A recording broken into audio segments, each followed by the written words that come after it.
ईश्वर ने हम सबको गढ़ा है, लेकिन जिन्होंने ईश्वर की प्रतिमा गढ़ी है, आज हम उनसे बात करते हैं। वो हमारे स्टूडियो में मौजूद हैं, जिन्होंने रामलला को गढ़ा और प्रस्तर से ईश्वर तक कैसे पहुंचने की यात्रा होती है, वो पूरी यात्रा आपके साथ वो साझा करेंगे। कैसा अनुभव रहा अयोध्या में उन्हें रामलला को गढ़ने का, रामलला को पढ़ने का, रामलला को गुनने का और अपने अंदर महसूस करने का। देश विदेश के प्रख्यात मूर्तिकार, शिल्पी, जयपुर के रत्न हमारे साथ प्रशांत पांडे जी हैं, जिनसे हम बात करेंगे आज कि उनकी कैसी यात्रा रही। सिर्फ रामलला को गढ़ने के बाद उन्होंने अयोध्या के रामलला मंदिर के 30 से ज्यादा देवी देवता, ऋषि मुनि, उन सबको आकार दिया, गढ़ा। उनसे हम बात करते हैं कि उनकी ये पूरी यात्रा हजारों साल तक वो मंदिर लोगों को ईश्वर में की आस्था लोगों के अंदर उसे मजबूत करेगा, तीर्थ को एक नई गरिमा दे रहा है। तो ऐसे में जितना ऐतिहासिक कार्य कहें तो इतिहास में भी खास पन्नों में दर्ज होने वाला कार्य किया है, जो जिम्मेदारी इनको मिली ऊपर से, यानी ये दिव्य जिम्मेदारी है, दिव्य उत्तरदायित्व है। आदमी खुद से चाहे तो कुछ नहीं कर सकता, लेकिन जब कहते हैं तुलसी नर का क्या बड़ा, समय होत बलवान, तो समय बलवान है। और प्रभु कृपा ऐसी कि इन्हें ईश्वर को यानी रामलला को गढ़ने का, सभी ऋषि मुनियों को गढ़ने का अवसर मिला। तो प्रशांत जी, आपका आज तक के स्टूडियो में स्वागत है। धन्यवाद। एंड आप सभी को जय श्री राम। सबसे पहले तो दर्शक हमारे ये जानना चाहते हैं कि आपने जिस समय 3 महीने जब रामलला को गढ़ा, तो उस समय किस तरह के अनुभव आए? क्या वो अन्य शिल्प बनाने जैसा ही अनुभव था, या अंदर एक ऐसा चल रहा था कि आप इतिहास को गढ़ने जा रहे हैं, पुराणों को गढ़ने जा रहे हैं? बिल्कुल, ये 3 महीने नहीं थे, 8 महीने से ज्यादा समय लगा। ये हमारे लिए बड़े सौभाग्य की बात थी। मैं आप सभी को बता दूं कि हमें श्री राम जन्मभूमि के लिए रामलला बनाने का जो मौका मिला, 3 मूर्तिकारों में से एक मेरे पिताजी श्री सत्यनारायण पांडे, जब हम यहाँ आए और यहाँ रहे, तो वो जो अनुभव है वो बड़ा आत्मीय है। इतना आनंद आया कि हम भूल गए कि हम कहाँ हैं।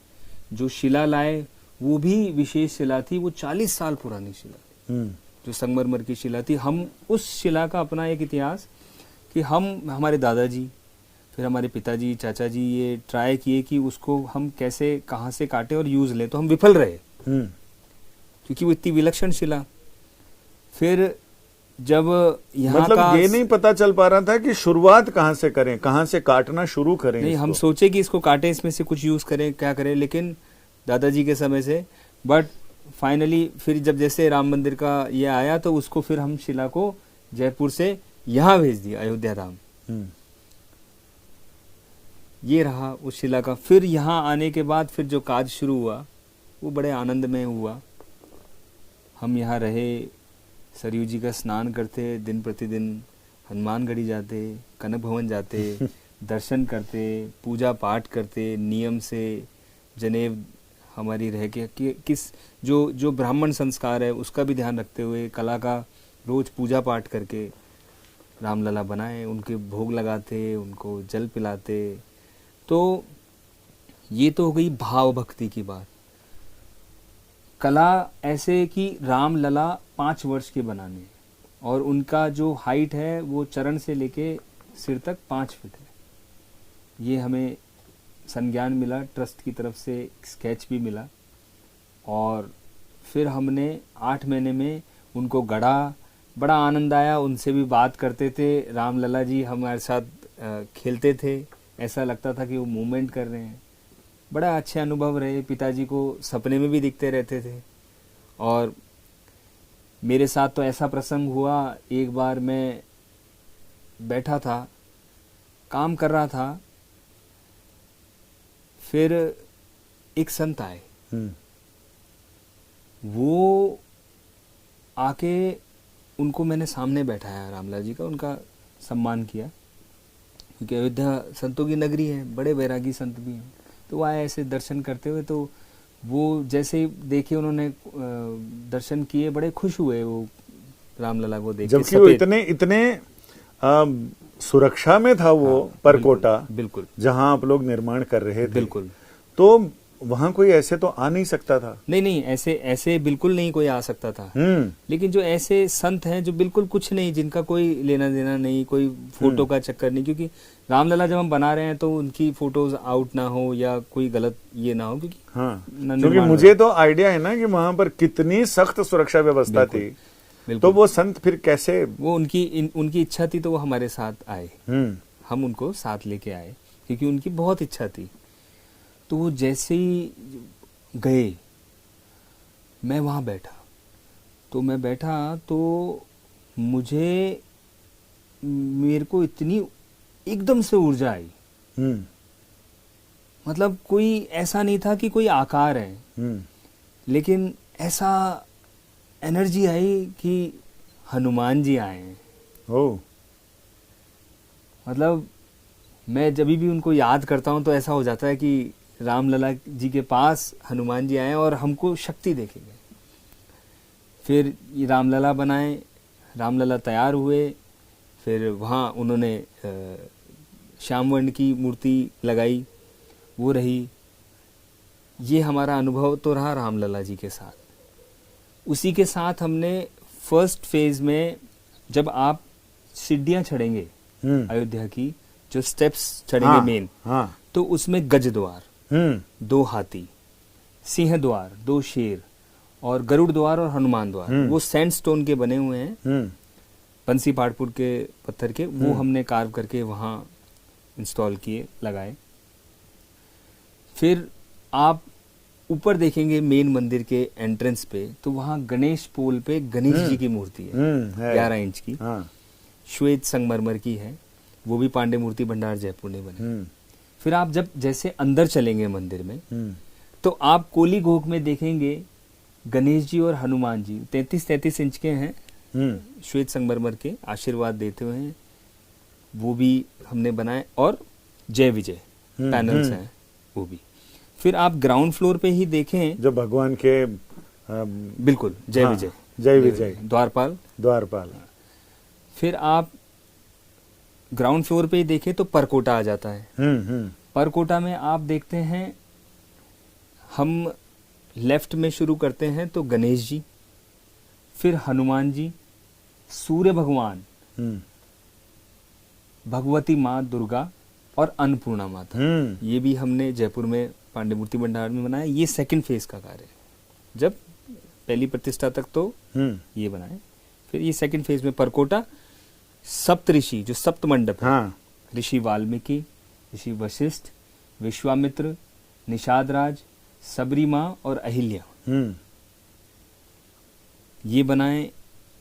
उसके बाद जब आप रामचरित को मोड़ देने वाले सभी अहम किरदार बिल्कुल। वो जैसे आप कहें, ऋषि वशिष्ठ से उन्होंने शस्त्र विद्या भी सीखी, शास्त्र भी सीखा। फिर उन्होंने सबरी माँ, जो पूरा अपना जीवन इंतजार उसमें लगा दिया, और झूठे भेर चक के कि भाई ये मीठे हैं नहीं है, और वो करें। अहिल्या माता का जो शिला को उन्होंने, राम जी ने चरण लगाया और उनका उद्धार किया।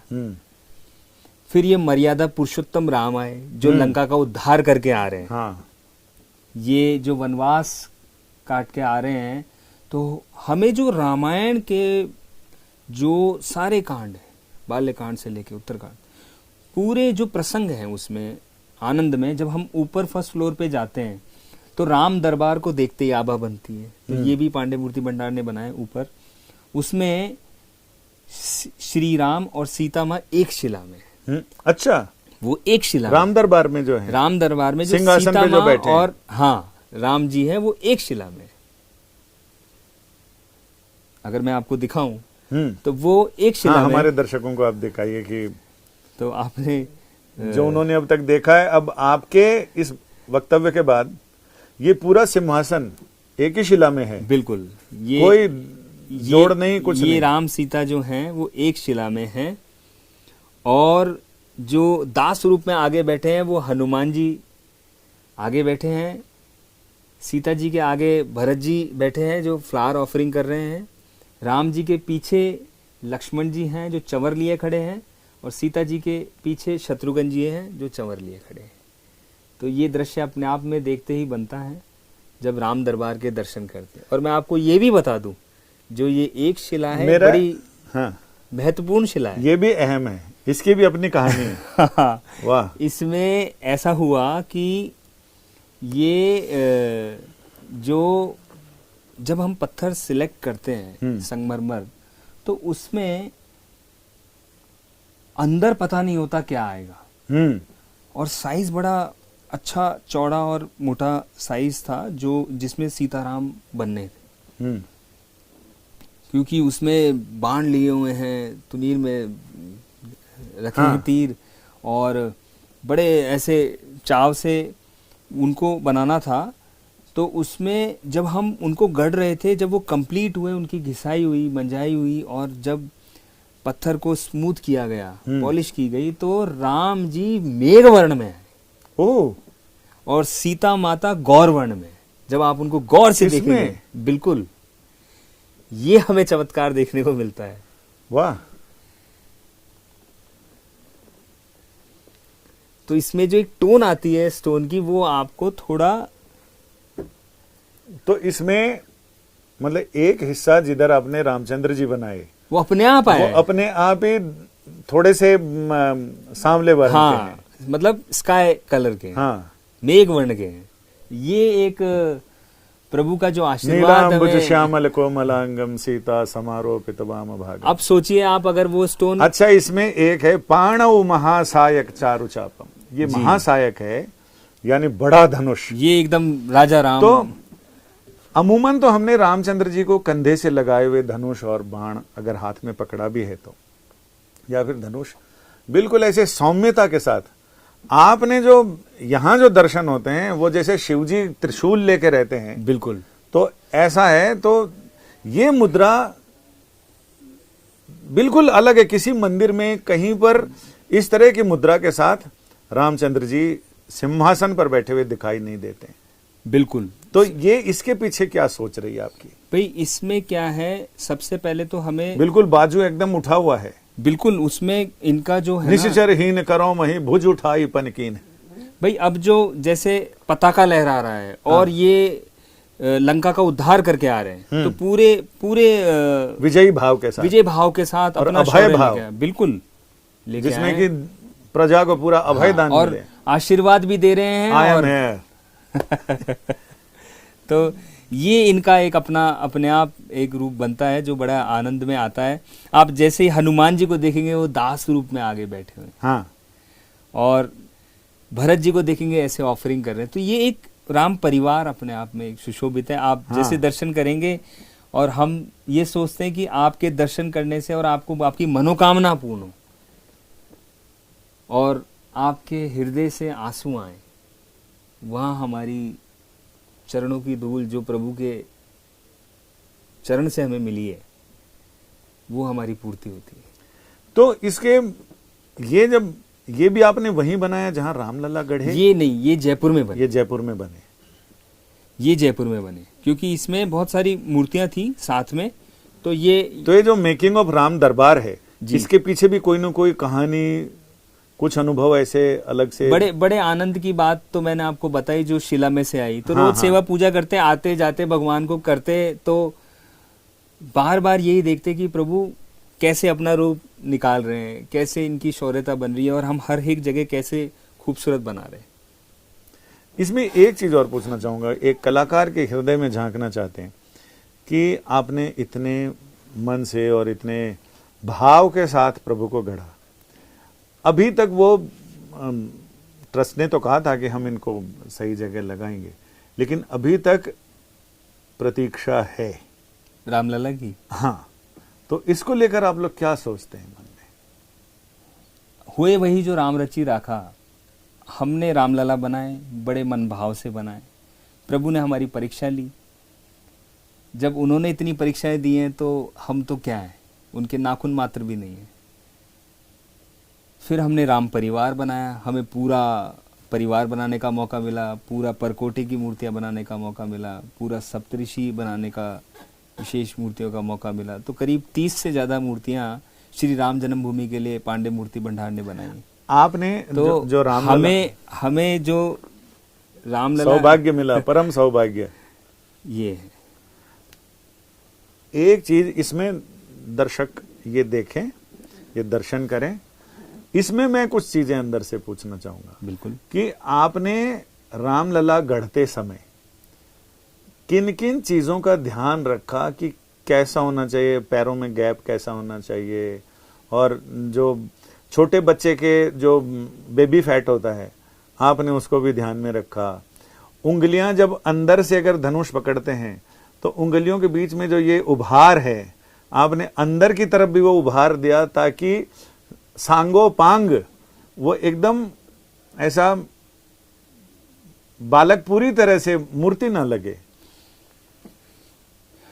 ये भगवान के अवतार भी हैं, राजा के पुत्र भी हैं, इनका शौर्य अपने आप में है, सूर्यवंशी हैं। तो इनकी जो सॉफ्टनेस है, मेरे पिताजी श्री सत्यनारायण पांडे, जो उनका भाव रहा है रामलला बनाने में, वो दिन रात मतलब इसी भाव में लगे रहते थे, मैं इनको कितना सॉफ्ट बनाऊं और कितना अंदर से ऐसे बनाऊं कि ये मर्यादा पुरुषोत्तम, और ये इनका जो इनके अंदर शौर्य है अपने आप में कितना वो लगे। क्योंकि हम स्कॉन की मूर्तियां बनाते आ रहे हैं, स्कॉन की मूर्तियों में हम ये देखते हैं कि जब उनको श्रृंगार किया जाए तो वो कितनी खूबसूरत हो, माधुर्य भाव आए पूरा एकदम।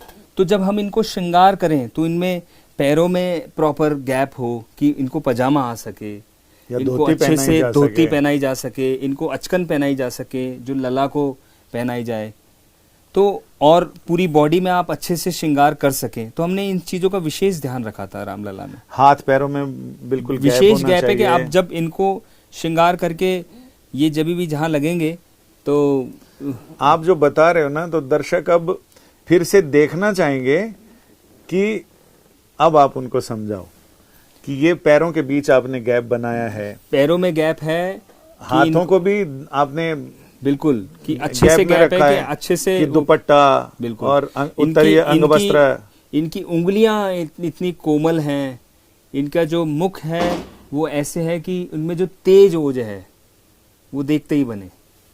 और जो बच्चे की जो बेबी फैट होता है पेट पर, बिल्कुल एक सॉफ्टनेस जो आ सके।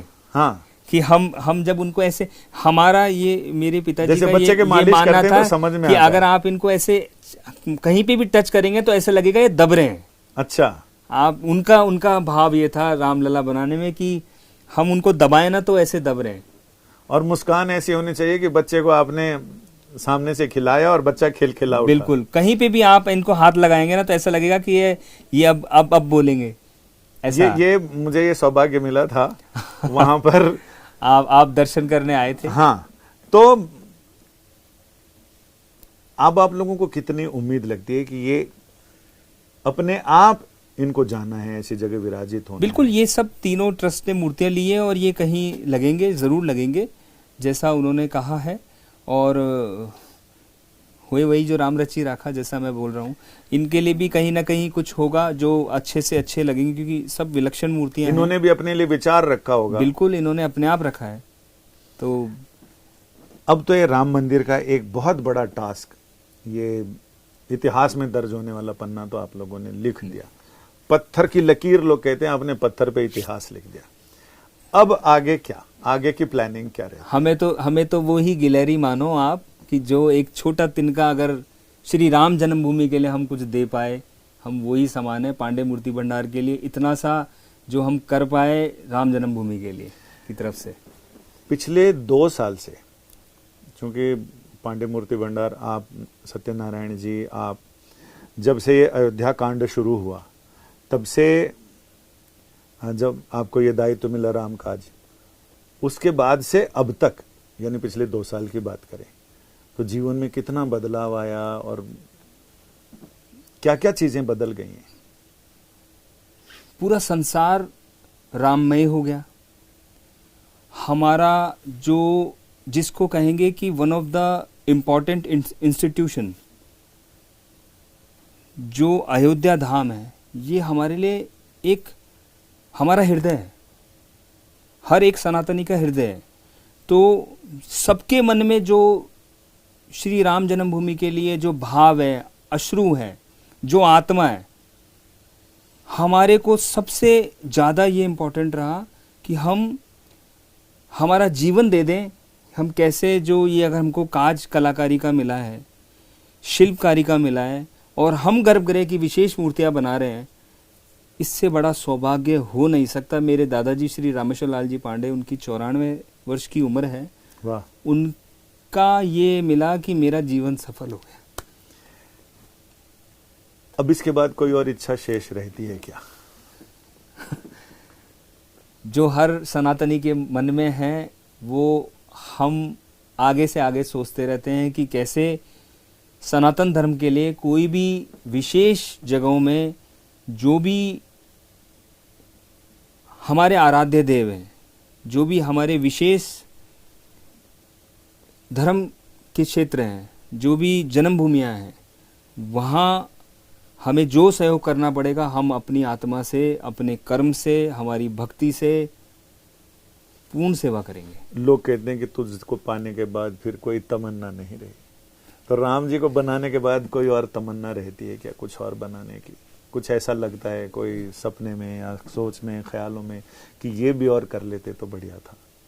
नहीं, या अब लगता है कि तुझको पाया है, अब कुछ पाने की तमन्ना नहीं? बस हम तो लुट चुके, ऐसा कि भगवान हमें आपने अपने चरणों में ले लिया, हमको तो सब मिल गया। और साथ साथ ये बता दूं आपको कि अभी हम जो मायापुर स्कॉन का जो विशेष मंदिर बन रहा है, उसको आगे ले जा रहे हैं। उसकी राधा माधव मेरे दादाजी के हाथ की बनाई हुई है। उनका जो सारा प्रोजेक्ट है, मायापुर में नवद्वीप, बिल्कुल, मायापुर कलकत्ता, उसमें हाँ, वो जो इस्कॉन मंदिर जो मुख्यालय है वहाँ बिल्कुल बिल्कुल, जो उनकी उसमें संतावली बन रही है, वो भी पांडे मूर्ति भंडार की मूर्तियां बना रहे हैं हम लोग। अभी जो कौशल्य धाम है, जहाँ कौशल्य माता का जन्म स्थान है, कौशल, जो आपके छत्तीसगढ़ में, उनकी मूर्ति भी हम ही बना रहे हैं। रामभद्राचार्य जी महाराज जी के जो उनके लिए कौशल्य माता और रामलला बना रहे हैं। इस्कॉन देश विदेश में पांडे मूर्ति भंडार मूर्तियां भेज चुका है। पाकिस्तान कराची की बना चुके हैं, पाकिस्तान हैदराबाद की बना रहे हैं। अच्छा, वहां भी इस्कॉन मंदिरों की मूर्तियां? बिल्कुल। बांग्लादेश की हमने बनाई है, 1.5 साल हो गया, लेकिन वो जा नहीं पा रही गृह युद्ध के कारण, वो बहुत परेशान है वहाँ। प्रशांत भाई, क्या सारी मूर्तियों में एक टिपिकल जो कहते हैं कि एक ही तरह का चेहरा, एक ही तरह के भाव, उससे बचने के लिए क्या कहते हैं? शास्त्रीय संगीत में राग दूसरे राग की छाया ना आए, तो इसलिए वो सुरों का चलन ऐसा रखते हैं कि दूसरा राग ना दिखाई दे, वही राग दिखाई दे। तो ये कैसे, क्या टेक्नोलॉजी है? चूंकि इतनी मूर्तियां बना चुके हैं, तो क्या आप लोगों की कोशिश रहती है कि पिछली वाली से अलग रहे? मूर्ति बनाना, मूर्ति का कार्य करना, भगवान बनाना, भाव से भगवान बनाना, उसमें फर्क होता है। आप अपने अंतर मन से जब प्रभु के चरणों में अपने आप को अर्पण कर देते हैं ना, तो उनका रूप अपने आप विलक्षण निकलता है। जैसे आप अन्नपूर्णा माँ को देखेंगे श्री राम जन्मभूमि में, परकोटा की मूर्ति, उसी प्रकार अगर आप सूर्य भगवान को देखेंगे, या आप अन्नपूर्णा को दुर्गा माता में देखेंगे, तो अपने आप उनकी आभा अलग दिखेगी। उसी प्रकार अगर कृष्ण जी को देखेंगे, तो उनका जो त्रिभंग, और इस्कॉन में देखेंगे तो डिफरेंट होगा। अभी ये राम जी को देखेंगे या सीता जी को देखेंगे, इनका अलग भाव आएगा। इतनी सारी आपने अगर इस्कॉन की मूर्तियां बनाई, तो बहुत सारी बना चुके हैं, दर्जनों, तो उसमें हर एक जोड़ी का भाव अलग कैसे आता है? क्या आप लोगों को अंदर कुछ महसूस होता है? इसमें कला, शिल्प का योगदान कितना है और भाव का योगदान कितना है? बड़ा विचित्र क्वेश्चन पूछा है मेरे से, आज तक किसी ने नहीं पूछा। धन्यवाद आपका। क्योंकि क्या कला तो होता फिक्स है, होती है, 2 और 2 4। संजय जी इसको ऐसे कर देंगे और ऐसा चेहरा रहेगा, इसको 4 हिस्सों में बांट दो, इधर 2 बहुत आंखें, इधर बहुत नाक और इधर बहुत डिटेल का आपका क्वेश्चन है। मैं दाद दूंगा आपको इस बात के लिए कि आपकी रिसर्च बहुत स्ट्रांग है। होता क्या है,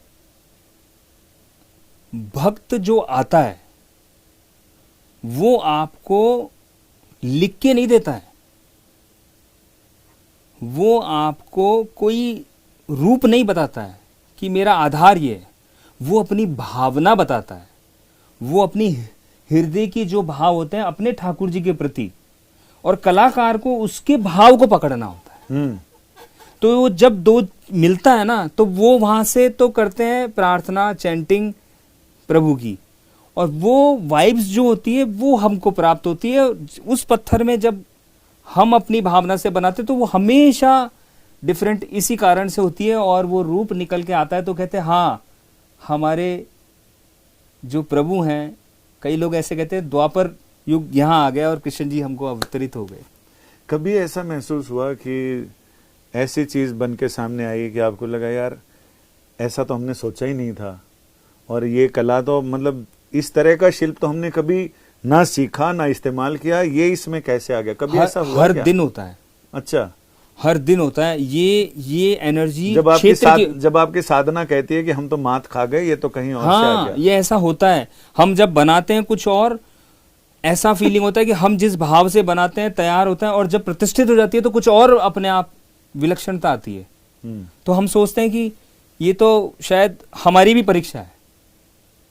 हम अपने आप को शिल्पकार से ज्यादा, कलाकार से ज्यादा भक्त समझें और आम समझें और लुटा दें अपने आप को, तो हम कुछ उनका जो संज्ञान है जो प्रभु से, माँ से प्राप्त होता है बनाने के लिए ठाकुर जी को। अब ऋषि मुनि बनाए कि निषाद राज बनाने हैं, तो स्केच मिला। वासुदेव कामत जी चित्रकार, बड़े अच्छे चित्र बनाए। चित्र को कैसे समझना है और उसमें जो मूर्ति है उसको किस तरीके से निकालना है। शिल्प शास्त्र अपने आप में एक शैली है जो उसको कैसे निखारा जाए कि उनमें से उनका हर एक शौर्य कितना खूबसूरत निकाला जाए कि जैसे ही देखें तो वो जो निषाद राज इंतजार कर रहे हैं कि मैं मित्रता का प्रतीक हूं, आइए प्रभु। वाल्मीकि जी लिख रहे हैं रामायण, और सीता मां अपना लवकुश का जन्म, और वो वहां रही, तो कितना बड़ा संसर्ग है। तो वहां एक अच्छा पूरे कांड देखने को मिले। तो ये हमको हर भाव को ध्यान में रखते हुए शिल्प कला। कभी ऐसा लगा कि जो स्केच दिया उसमें जो कहीं अगर कुछ मिसिंग है वो मूर्ति में आ गया, उसमें वो चीज उतना रिफ्लेक्ट नहीं हो रही है जितना मूर्ति में हो रही है, ऐसा कभी लगा आप लोगों? नहीं, होता है कि होता है, स्केच होता है तो उसमें कुछ चीजें प्रैक्टिकलिटी, क्योंकि 2D और 3D में बहुत फर्क होता है। कि हम एक फ्लैट सरफेस पे कुछ चीज बनाए देखें, जैसे मैंने भी फिर इसी में मूर्तिकला में ही शिक्षा प्राप्त की, एजुकेशन किया, कंटेम्प्रेरी वर्क भी किया, वडोदरा से, MS यूनिवर्सिटी से, फिर फ्रांस से। तो हम कंटेम्प्रेरी वर्क भी करते, पर साथ में जब कोई ड्राइंग होता है और कोई स्कल्पचर होता है तो उसको प्रैक्टिकलिटी में लाना, उसमें कोई चीज देखना कि उसको कैसे ब्यूटीफाई कर सकते हैं। तो औचित्य मेन स्ट्रीम तो एक ही है कि उसको सुंदर कैसे बनाना है। तो आधार चाहे शिल्प का हो चाहे चित्र का हो, लेकिन उसको रूपक मूर्ति कला में कैसे लेके आना है, तो उसकी जो खूबसूरती है, बारीकियां हैं, जो जितनी बेटर हो सके फिर उसमें हम ध्यान देते कि हाँ इसमें ये और इनहेंस करेंगे तो ज़्यादा बेटर रहेगा, इसमें ये इरेज करेंगे तो बेटर रहेगा। मेन औचित्य वो है।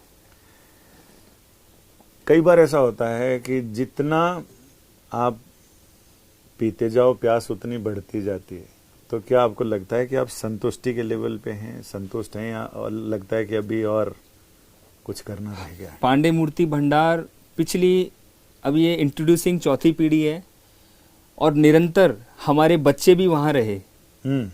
वो भी जब हम अयोध्या थे और जयपुर में गढ़ रहे थे तो वो बड़े आके खेलते थे, बनाते थे, तो उनका भी लाड चाओ। संतुष्टता अंत नहीं है, संतुष्ट हम हैं प्रभु के चरणों से, लेकिन हमारे काज में हम निरंतर सनातन धर्म के लिए आने वाली पीढ़ी भी तत्पर है अपने आप को निछावर करने के लिए। क्या बात है।